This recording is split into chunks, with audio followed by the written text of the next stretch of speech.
Thanks for checking out my video. If you want to learn more from me, I have a lot of classes on Udemy. You can find the links to a lot of those in the description. Hey everybody. So I've been, perusing a ton of different ideas, and given the fact that this is October 12th right now, so I'm in spooky season. This video / recording doesn't come out until I think November something. Unless you're a member of my Patreon, in which case you'll get it today with the recording version. So it's kind of like podcasty. But I've been looking at a bunch of different things, so I have a lot of different content that I'm going to be wanting to put out. But one of the things that I've been dealing with, technically since last summer, I hurt my ankle pretty badly, and I was actually in physical therapy for 12 weeks, and I hurt my foot, the top of it, and my ankle. I stretched out both of those parts of it at the same time, and for a good number of months I was actually walking with a cane, and I couldn't move around without massive pain. So that's why I had the physical therapy and stuff. And so that was last June, and it was around the time that I made a video about hummingbirds and synchronicities. If you guys have watched that one, if not, definitely go and search for it. Really interesting perspective on a lot of stuff. But that pain actually resurfaced this summer. Where I live, we kind of had a deep freeze, where stuff got wicked cold and people's pipes froze and whatnot. And if you've ever had an injury that, maybe you broke a bone or you sprained a tendon or something like that, you can kind of relate where you can basically predict the weather with your injury, because even if it's healed and stuff, it doesn't always heal back the same. So I wake up and my ankle basically tells me, yo, it's going to be freezing today.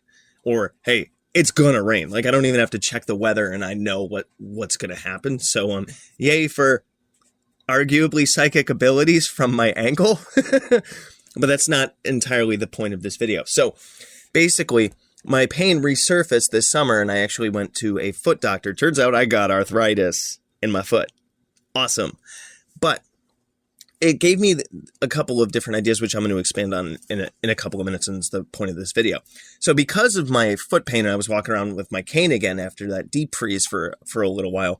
I was thinking about actually going for a handicap sticker, because any extended period of walking will produce pain, and it's not that much fun. And I mean, it comes and goes, of course, so it's not exactly permanent, but I wanted to ask about a handicap sticker. That's why I went to the doctor, and I found out I had arthritis. And it gave me this kind of perspective on manifestation and creating things and creating certain situations and stuff. In order for me or anyone to get a handicap sticker, they have to become a certain condition, right? So any random person that's just walking around whatever and they just wish they could park closer all the time, they can't get a handicap sticker. You have to become quote unquote disabled in order to get a handicap sticker.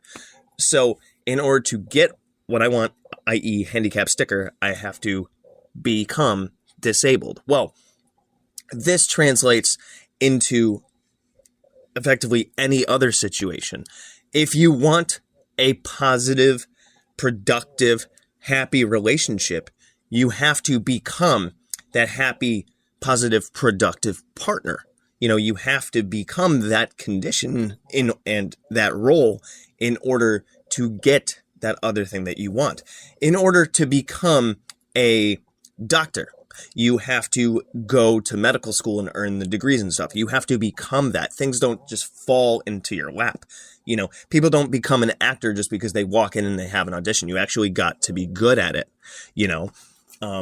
People don't become an author just by their first draft or whatever. They work hard to become that person by writing and making drafts and yada, yada, yada. And I mean, you could argue with me and whatever, but I'd like to pose the idea that authors and stuff like that have a certain skill set that they build, and then they can step into that role. even if you want to play in a band or something, you have to put the effort in. You actually have to become that. So like if I wanted to drastically improve on my guitar, right? I can't just do a spell and tomorrow I'm going to be, doing crazy solos and being able to play Transcendence by Santana the first try. If you haven't heard that song, definitely go check it out because the dude picks so fast. It's like 32nd notes and 64th notes about halfway through the song. It's insane.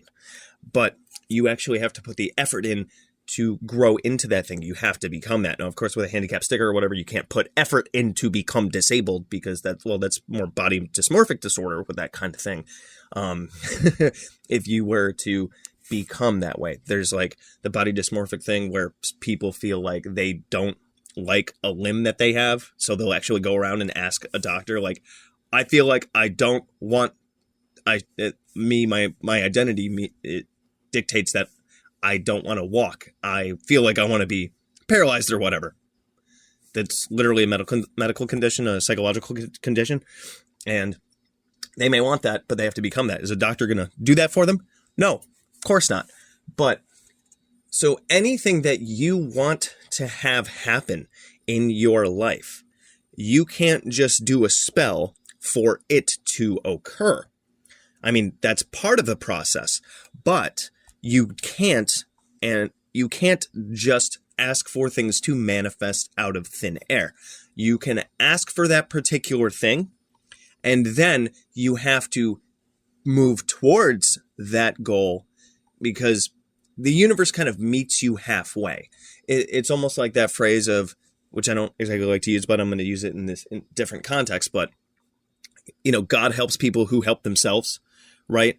So if you work with the opportunities that you have and your ability to practice and build skill and whatnot, and you have an intention that you want to gain a certain opportunity, then you do magic for that opportunity and you work towards it. And then the object of your spell work and your goals is much more likely achievable. This applies to getting relationships, getting jobs, improving on a skill. If you want to be a better public speaker, if you want to be really good at guitar, you want to be really good at didgeridoo. By the way, if you've listened this far, I also play didgeridoo. I love to destroy silence. And if you guys want some pictures of my didges, definitely let me know in the comments because I actually got a Yidaki from Australia that is phenomenal looking. It's got the rainbow snake motif on it, and the thing sounds phenomenal because it's a solid piece of eucalyptus. But you have to become that which you want to be, and magic can help you get there. A lot of people with my Magic for Hire, if you want me to help you with manifesting something and doing spells for you, definitely let me know. Even with the people that I coach and work with and teach one-on-one lessons with magic, you can definitely message me about that as well. If you go to my my link tree with my Etsy shop, that kind of stuff is there. I tell them all the time that these kinds of things require work. There is no such thing as a magic bullet that is going to wake you up tomorrow and eliminate your problem or manifest that particular thing that you need. Even when I was struggling with alcoholism, I had to become sober. I had to desire it. I had to move towards it. I had to get rid of everything around my house that was related to alcohol. So like I would always use these specific cups when I would drink, and I got rid of those because I wanted to become the person that didn't drink anymore, and the only things that I used were these cups. And they were like collectors. You could argue collectors. They were very sentimental to me because I had them since I was in college, and it was really hard to get rid of them. But I wanted to become something different, so I had to take action towards becoming something different. I had to choose to do different things with my time. I had to choose to eliminate the psychological triggers that came with the that led to alcohol, because every time I would see those cups, that would just make me think about having a drink, because I would fill them up a certain way with booze and fill them up a certain way with soda, and then off I would go. And that was never any good. So, I had to become the person that I wanted to be. And setting an intention and making a plan and doing magic is what got me there. So, long story short, if you want something, you have to become that thing. Because once you step into that role and you're stepping into that, arguably, I guess you could say a vibration, if you want to go with like manifestation-y talk and this new age jazz, you step into that vibration and, the law of vibration from Hermeticism and whatnot, you send out that particular vibration or that particular, what I like to call magnetism, and then the universe will respond with those kinds of opportunities. But then it's, of course, your job to make that choice. So anyway, let me know what you guys think about this one, and definitely let me know if you want me to share more pictures of my instruments and whatnot. I've actually been sharing these kinds of things over on my Magickology Instagram, if you wanted to take a look at those different things. And, I've been posting a lot of different shorts lately and things like that over on my Instagram and on the YouTube shorts. And if you want like little bite-sized tips on how to work better with manifestation, spirituality, magic, and things like that, definitely pay attention to those. And, those are my little bite-sized tips. My videos and things here are much bigger in scale, but if you need that little daily dose, almost daily dose, I'm trying to create a good schedule. If you want that almost daily dose of those little pep talks and little tips and tricks that you can use, definitely check out my YouTube shorts and follow me on Instagram for more of that stuff. Anyways, I'll see you guys the next time that I chat. Good hunting.